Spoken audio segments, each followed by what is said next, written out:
The year was 1975, 2 days from my 15th birthday. My best friend Clyde and I decided to go bow hunting for deer just outside our hometown of Ellison, Montana. We took my Honda 90 out of town and into the Helena National Forest. We rode near the top of the mountain before leaving the bike behind and walking down through the trees. It wasn't long before we ran across a trail worn into the earth by the hooves of the animals as they walked through the area. We began to follow the trail as it wound down through the trees on this beautiful mid-September day. About half an hour into the hunt, the trail split in two, with one branch heading along the hillside and the other heading down. We stopped, discussed the plan, and we decided Clyde would take the upper branch and I would take the one heading down the mountain. "Stay inside of me," I told Clyde. "If it gets to where we're going to lose sight of each other, we'll just stop and you can come and rejoin me." As I followed the trail down the mountain, there came a ridge that I couldn't see over. The trail went right over the middle of that ridge. As I topped the ridge, I immediately saw the movement 75 yards below me. I'd just walked up on a bear sow and her two cubs. The two cubs immediately climbed up the trees for safety, and the mother bear began to charge. We were always taught as children that if you ever saw a bear, all you had to do was yell, and that would scare them away. I kept my eyes on her just long enough to yell, "Clyde, we've got a bear charging us, get up the tree now." That yelling had no effect on the bear. She was busy jumping windfalls in her quest to save her babies from whatever was crazy enough to be invading their area. I tried yelling directly at her, as large and loud as I could muster, but there was no change in her course or intensity. I turned and ran toward Clyde, who was doing his best to climb a tree. I began frantically looking for a tree to climb, but they were all so skinny in this area with branches no larger than your finger. At 6 foot tall and 180 pounds, these were not going to hold me. Suddenly I heard Clyde begin to break all the branches as he sliced down his tree. It didn't want to hold him either.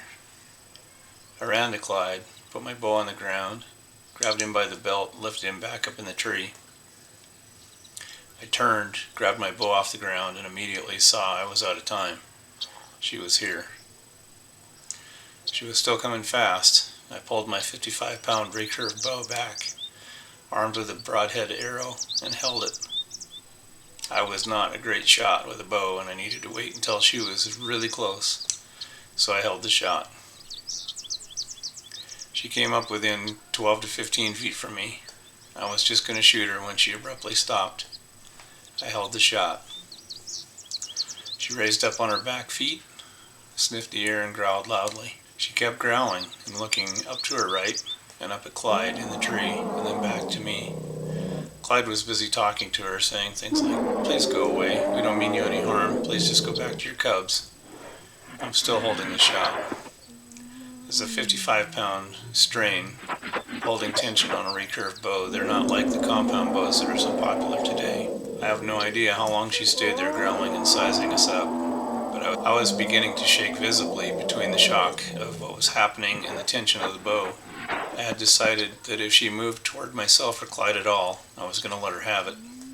Luckily, she eventually came back down on all four paws, spun around, and began to run back down the mountain to her cubs.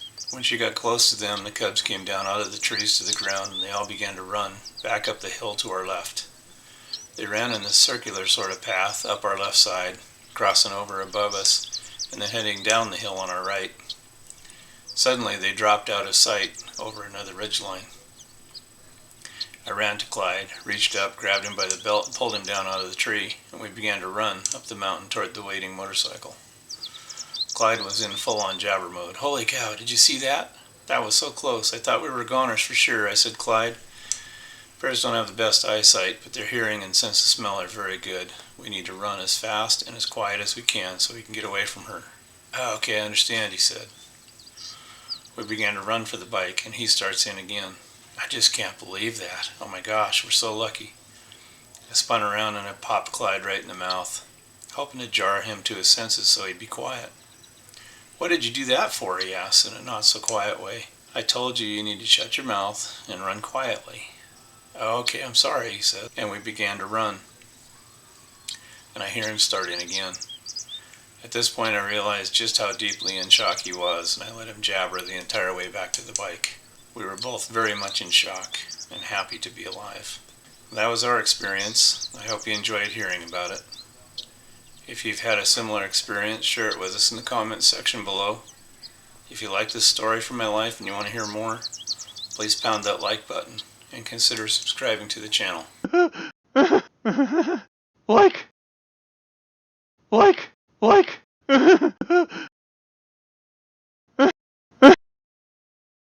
Subscribe.